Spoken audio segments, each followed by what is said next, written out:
High guys, good evening. आज म बुढी दुईजना हो अलिक यो बालासन र मानन्द खोलाको मिलनको जो जग्गा छ त्यहाँ अलिकति घुम्ने इच्छा लाग्यो हो। त्यहाँ एकछिन घुमेर आउने भनेर चाहिँ सल्लाह गरेको र तपाईँहरू यसो दृश्यहरू हेर्नुहोस्, सायद मनपर्छ होला।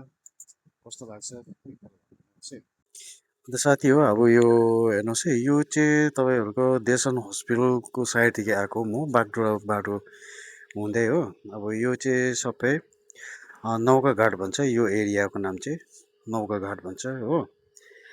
अन्त यहाँ नौका घाटदेखि अलिकति अगाडि गयो भने चाहिँ तपाईँहरूको यो बलासन र महानन्द नदीको चाहिँ मिलन जग्गा छ, ठिक्कै ब्रिजको त्यहाँ छ हो। त्यो दृश्यहरू म तपाईँहरूलाई देखाउँदैछु, अन्त कस्तो लाग्छ होला तपाईँहरूलाई हो। कमेन्ट्समा भनिदिनु होला। जग्गा हेर्नुहोस्, यति राम्रो जग्गा छ, तर गरम जरुर छ, तर जग्गा चाहिँ एकदम खुल्ला हो। अब हावाहरू चल्दा पनि तपाईँहरूको यति गरम लाग्दैन यो एरियामा, खोलाको छेउमा भएकोले गर्दा एकदमै मजाको मौसम छ। हेर्दै जानुहोस् तपाईँहरू यहाँको सिनहरू हो। अब यो साइडमा चाहिँ पुरा कन्स्ट्रक्सनहरू सुरु हुँदैछ, अहिले डेभलप हुँदैछ। अन्त मेरो बुढी यहाँ सँगै जाँदैछु हो। अन्त तपाईँ के भनिदिनु होला बुढी? हाई मात्रै गरे। अब हेर्नुहोस् है, यो हो यो जुन साइड देब्रेपट्टिको चाहिँ महानन्द बालासन हो। दाहिना साइडदेखि जो आउँदै गरेको खोला चाहिँ यो महानन्द नदी हो।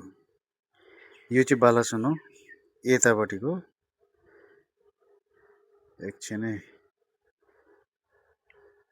यो साइडको चाहिँ तपाईँको महानन्द नदी हो। यो this is a river Mahananda.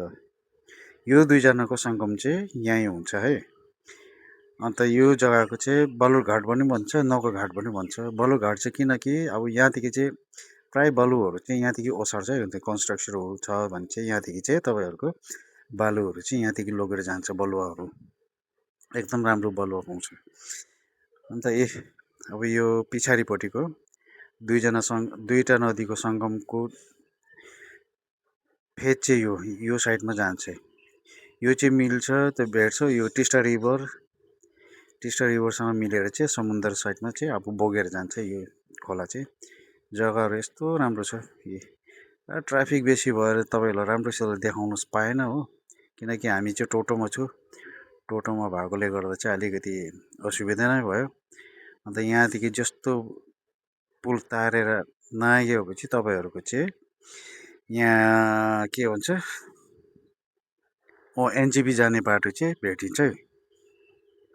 अलिकति अगाडि गयो भने चाहिँ तपाईँको नौका घाट चौक पनि भन्छ, जलपाई मोड पनि भन्छ यो जग्गा।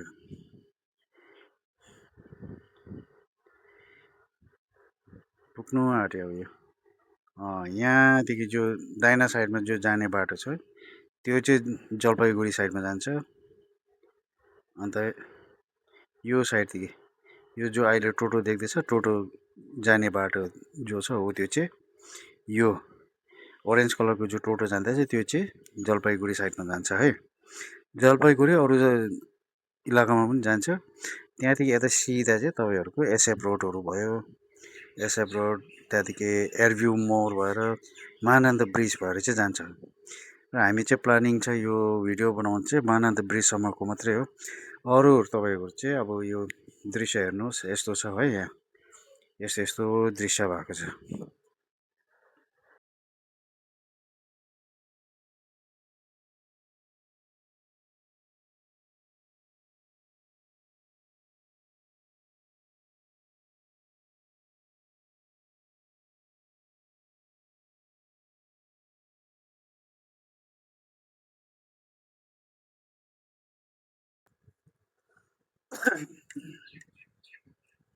अब यहाँदेखि चाहिँ अलिकति अगाडि गयो भने तिनपत्ती मोड भन्छ हो। तिनपत्ती मोड भन्ने ठाउँमा पुग्छ। तिनपत्ती मोडदेखि दाहिना साइडमा तपाईँहरू गयो भने चाहिँ यो एसएफ रोडहरू भयो, रेलवे गेट बजार भयो, त्यो सबै निस्किन्छ। त्यो कोर्ट मोडहरू पनि निस्किन्छ है तपाईँहरू। म देखाउँछु अहिले, पुग्नु आँट्यो। अब अलिकति छ, अब साथीहरू हेर्नु है। अब यस्तै हो, अब युट्युबरहरू जहाँ तहाँ जति सक्दो कतिजना अप्ठ्यारो मान्छ। म त अलिकति अप्ठ्यारो अप्ठ्यारो लाग्छ यो युट्युबहरू बनाउनु होइन। पब्लिक प्लेसमा चाहिँ बेसी बोल्नु, एक्लै एक्लै बोल्दै बोल्दै जानु अलिकति अप्ठ्यारो लाग्छ र आज चाहिँ बुढीसँग चाहिँ निस्किएर चाहिँ अब बनाउनु थालेको। अहिले यो चाहिँ भोइस रेकर्ड चाहिँ म घरमा गरेको।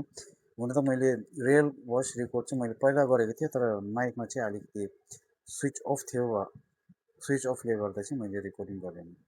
अब यहाँ चाहिँ अब तपाईँको पर जो देख्दैछ तिनवटा मूर्ति, यो तिनपत्ती मोड भन्छ यसलाई। यहाँदेखि मूर्तिदेखि उता जानुभयो, यो सिधा उता बाटो देख्छ, यो जो गाडी छ गाडीको अगाडिदेखि म देखाउँछ। यहाँदेखि चाहिँ एसएफ रोड जान्छ। यो उता चाहिँ एसएफ रोड जान्छ हो। यो एसएफ रोड जाँदैछ, भ्यानहरू त्यो पिकअपहरू जाँदैछ, त्यो चाहिँ एसएफ रोड जान्छ। यहाँदेखि सिधा चाहिँ हामी के भन्छ त्यो एयरभ्यू मोड साइडमा जान्छ। जङ्गर मोडदेखि तपाईँहरू त्यहाँदेखि जानुभयो भने चाहिँ तपाईँहरूको कोर्ट मोड सिधा निस्किन्छ। गेट बजार भयो, कोर्ट मोड भयो, त्यहाँदेखि मार्केटहरू भयो, त्यो सबै त्यो एसएफ रोड त्यहाँदेखि जानु सक्छ। तर यो चाहिँ हामी चाहिँ नौकाघाट भएर आएकोले गर्दा चाहिँ उल्टा जग्गा भयो। यहाँदेखि चाहिँ सिलगढीको अब फ्लाइओभर सुरु हुँदैछ।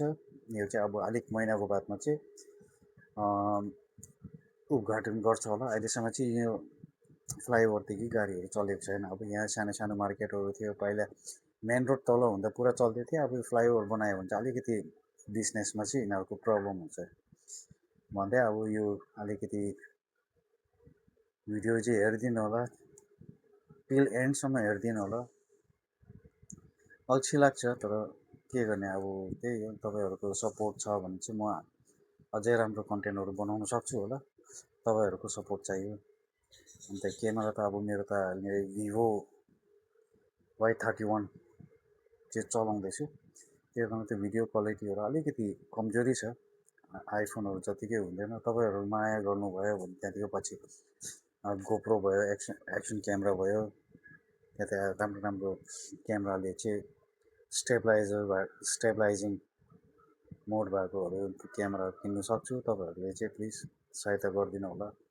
अब यो फ्लाइओभर चाहिँ तपाईँको डाइरेक्ट कहाँ भेट्छ भन्दा पनि एयरभ्यू मोड टक्कै त्यहाँ एन्ड हुन्छ है यो फ्लाइओभर। अहिले उद्घाटन भएको छैन। यो चाहिँ अब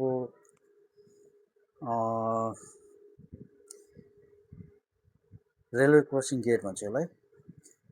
यो कहाँ छ भन्दा तपाईँको मानन्द पेट्रोल पम्प छ, मानन्द पेट्रोल पम्पको त्यहाँ छेउछाउमा छ। यो चाहिँ पहिलाको पुरानो बाटो हो। यो पुरानो बाटो चाहिँ राम्रै थियो, र पनि अहिले फ्लाइओभर बनाउँदैछ, ट्राफिक जाम बेसी भएकोले गर्दा होइन। अब यो 6-7 महिनाको बादमा चाहिँ चालु हुन्छ। त्यो पछि चाहिँ तपाईँहरू आरामले यहाँदेखि ट्राफिक बिना आरामले थरली या तपाईँहरू नन स्टप गरेर चाहिँ जानु सक्नुहुन्छ। अब यहाँदेखि चाहिँ अलिकति बाँकी छ, यो एयरभ्यू मोड पुग्नु बाँकी छ। त्यहाँदेखि यो तल जो बाटो दाहिनापट्टि तल्लोपट्टि जाँदैछ रेलिङको उतापट्टि, त्यहाँदेखि पनि मार्केट जानु सक्नुहुन्छ तपाईँहरू। अन्त यो एरियामा चाहिँ भुटानको बस स्ट्यान्डहरू पनि हुन्छ हो। 12 बजीसम्म एभाइलेबल हुन्छ। 12 बजीको बादमा चाहिँ तपाईँहरूको चाहिँ एभाइलेबल हुँदैन। त्यो पछि चाहिँ यहाँदेखि चाहिँ डुवर्सतिर जाने गाडीहरू, फालाकाटा जानेहरू, त्यो गाडीहरू चाहिँ यहाँ पाउँछ। यो जग्गामा चाहिँ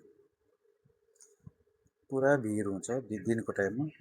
अहिले त अब बेलुका बेलुका भयो, त्यति भिड छैन। बिहानको टाइममा चाहिँ जोर भिड हुन्छ।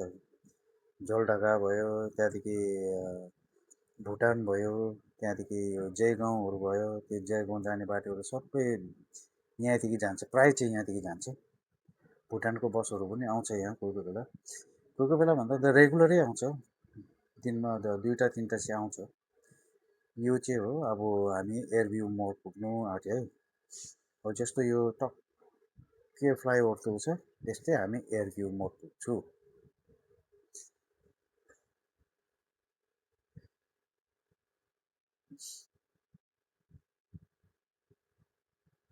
मेरो फोनमा स्टेबलाइज नभएकोले गर्दा चाहिँ धेरै हल्लिन्छ, गाह्रो नमान्नु होला, बुझिदिनु होला त्यस। यो चाहिँ तपाईँहरूको एयर भ्यू मोड हो। यो सामने जो फ्ल्यागहरू देख्दैछ यो चाहिँ तपाईँको चाहिँ महानन्द ब्रिज स्टार्ट भएको इन्डिया फ्ल्याग। यसको मजाले झुन्डाइरहेको छ, तर हावा चल्यो भने चाहिँ झन् राम्रो देख्छ, त्यो ठुलो फ्ल्याग छ।